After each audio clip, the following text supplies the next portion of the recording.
Good morning and welcome to this week's Angel Inspiration reading. My name's Rachel Scoltock. I'm an angel medium and an intuitive energy therapist and author of my new book, My Life with Angels, which is available on Amazon and my website. And every week I'm pulling you a few cards, asking the angels what the theme for the week is that you most need to know, and giving you insights, answers, and inspiration really to help you to achieve whatever it is that you want to live your dreams, and also to help you to release what is blocking you, because that's usually the only reason we're not living our dreams, is that we're finding ourselves challenged in some way. So the first card this week, which is always what the angels most want to talk about, is abundance. Look at that beautiful card. This is a Doreen Virtue deck called Healing with the Angels, and this beautiful angel in the card you can see is playing some music and looking down over the earth.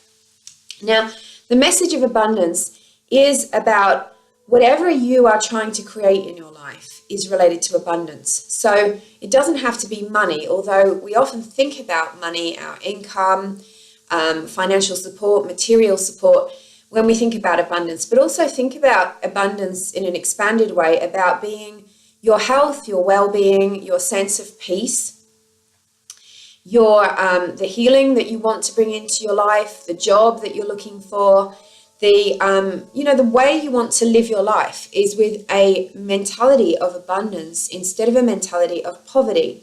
Now, have you noticed that whenever you're going through drama or a difficult challenge or a conflict or a grief, that it seems like life shrinks? It feels like all of a sudden all of the worries pile up, and you might even start worrying about money and the material things in life. It just feels like everything is not enough.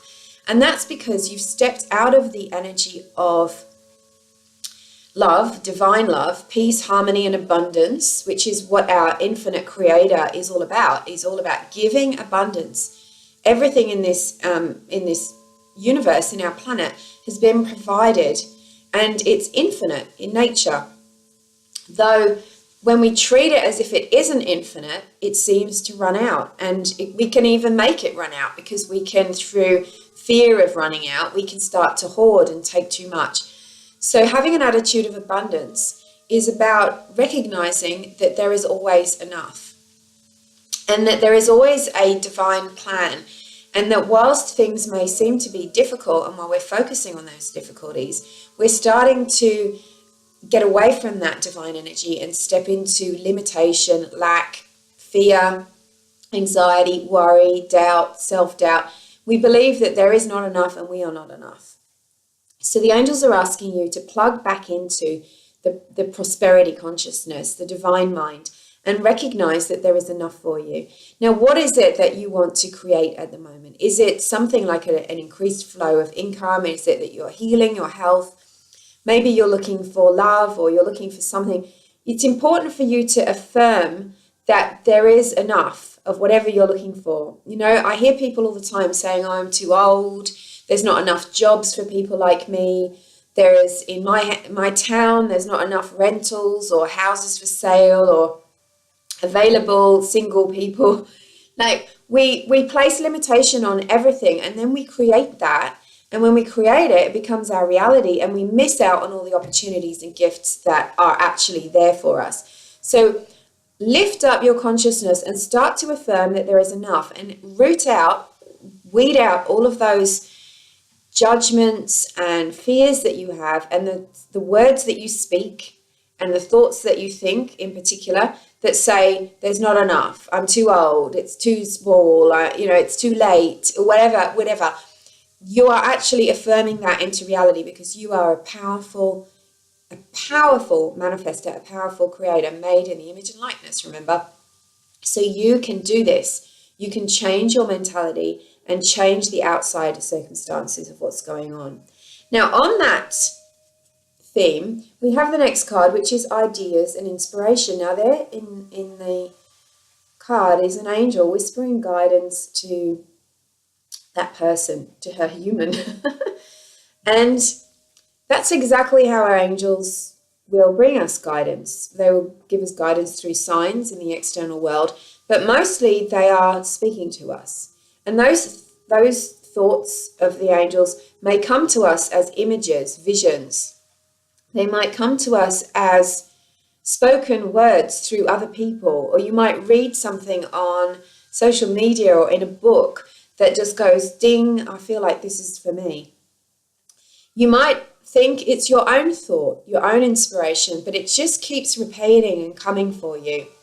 Now, what humans tend to do is that we tend to think, well, I could do that, but, and we slam limitation on top. So we go, we can't do that because it's not going to work yet, or I can't do that until this thing falls into place. But abundance comes when we follow our guidance with courage and confidence. And we listen to that guidance and we trust it, and we trust ourselves, and we trust, most of all, we trust the universe, the divine creator, our angels, that they're on our side and that support will come. I was having a really inspired conversation yesterday with somebody who had in fact created their abundance in a way that they could not have possibly seen. They could not possibly have expected that was the way that it would all work out.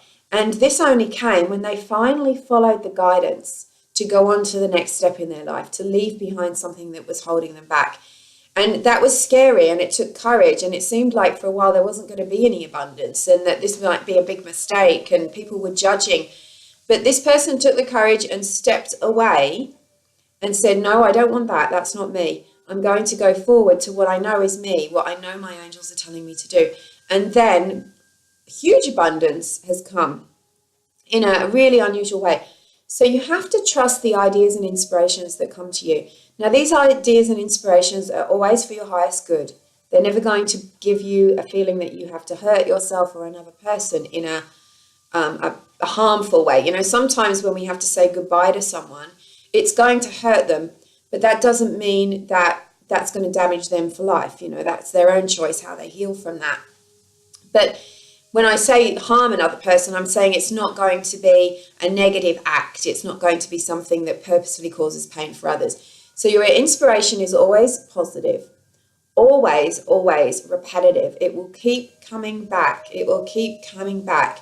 And if you feel like you're stuck and you're thinking to yourself, well, what, you know, how am I going to do this? Then you have to ask again. You have to say, okay, show me the steps, give me the courage, give me the strength. So ideas and inspiration, notice new ideas and inspirations that come to you that will help you with improving your abundance. Now, those ideas might not be instantly like you have to do this or sell that or take this job. It might be that you have to call a certain person. You have to maybe book a healing or a life coach session, or you might receive guidance that you have to go somewhere. Those little steps will take you one step at a time towards what it is that you want, but you have to trust that guidance. Now, you'll notice when you follow your guidance that an amazing thing happens. Doors that seemed shut before will start to open. The path that seemed like it wasn't going to be there for you suddenly appears because you are actually trusting in the divine path rather than your fear and your limitation. That actually appears to you.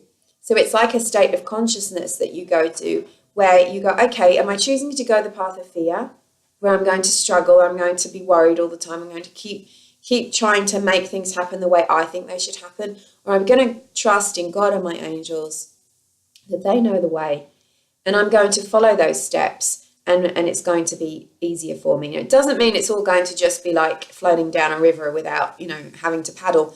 You're still going to have to do work because you're in the physical. Spirit is not.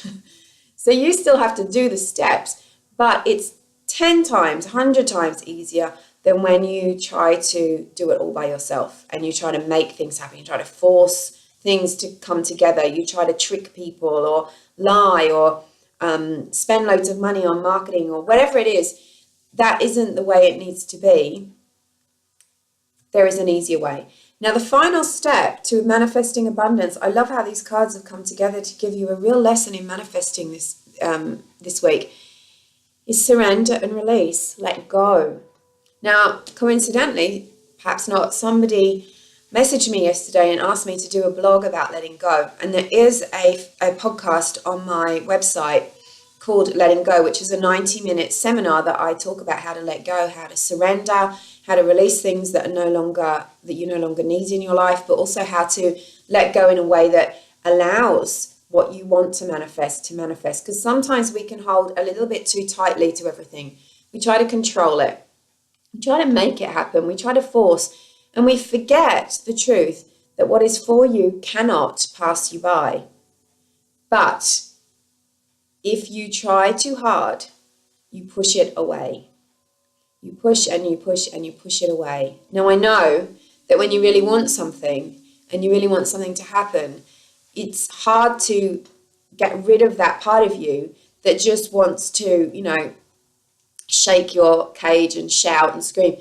But that doesn't work. It's an energy, because when you go into that state of trying to control, trying to manipulate, trying to force, you're coming from the energy of fear. And that isn't prosperity consciousness. That's poverty consciousness. That's saying, I am alone and I have to make things happen by myself. So surrender and release. Put out your manifestations. Ask for what you want. Wait for the guidance. But in the meantime, surrender it. Keep giving it to God and the angels. Angels, I can't do this alone. I give this to you. If it's a struggle, a challenge, a battle that you're fighting of some kind, I give this battle to God and the angels. It is their battle to fight, not mine. And let your fingers open and let it happen the way it's meant to happen. And you don't get involved. You don't struggle with it. You don't try to stir it up a bit more or make something happen. You just wait until the guidance is so clear, you know what to do. So this brings peace. The other way brings fear. So I'm sending you lots and lots of love. As I said, go to my website. There's the Letting Go podcast is up there. It's really useful. Talks all about letting go. And if you'd like to learn more about how to connect to the angels, how they can help you to manifest abundance like they did me with my business, you can purchase my book on my website also. Have a wonderful week ahead. Ask the angels for help with everything. Angel blessings.